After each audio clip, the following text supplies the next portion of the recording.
Salam jumpa dalam kasih Tuhan. Pada saat ini kita akan kembali merenungkan firman Tuhan. Namun sebelumnya saudara semua, marilah kita bersatu di dalam doa. Mari kita berdoa. Di dalam kebaikan Tuhan pada saat ini, kami sungguh memohon pimpinan Roh Kudus. Jikalau sebentar kami akan merenungkan firman-Mu, berkatilah, pimpinlah kami ya Roh Kudus. Amin. Saudara yang dikasihi oleh Tuhan Yesus Kristus, ada seorang pemuda. Dia mengalami kebingungan.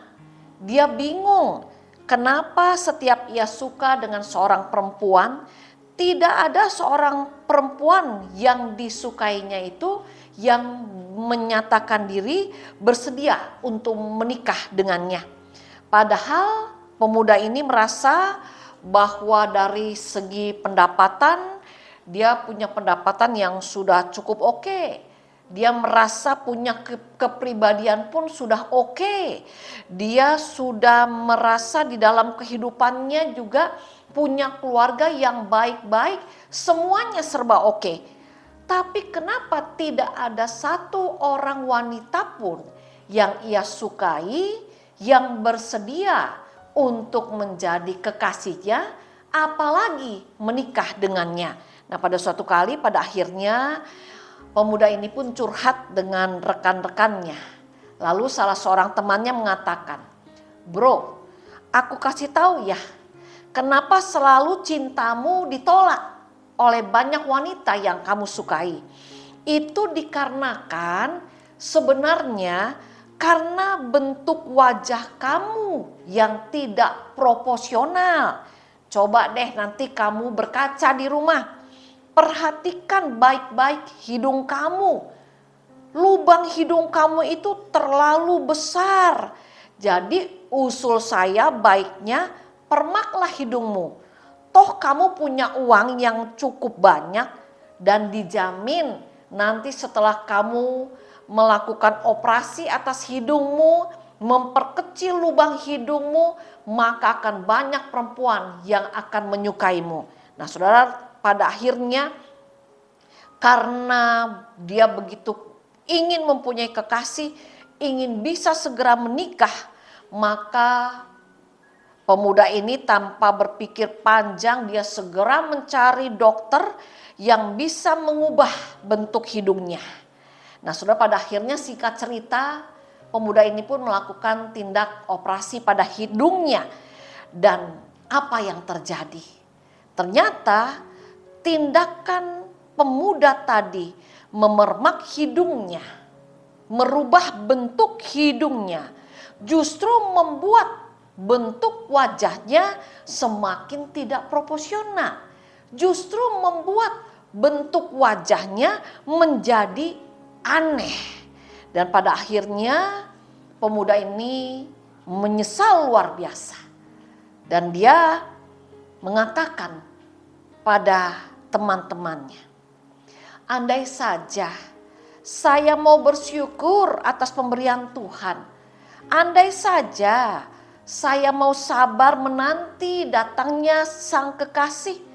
Andai saja saya tidak terburu-buru untuk melakukan ini dan itu.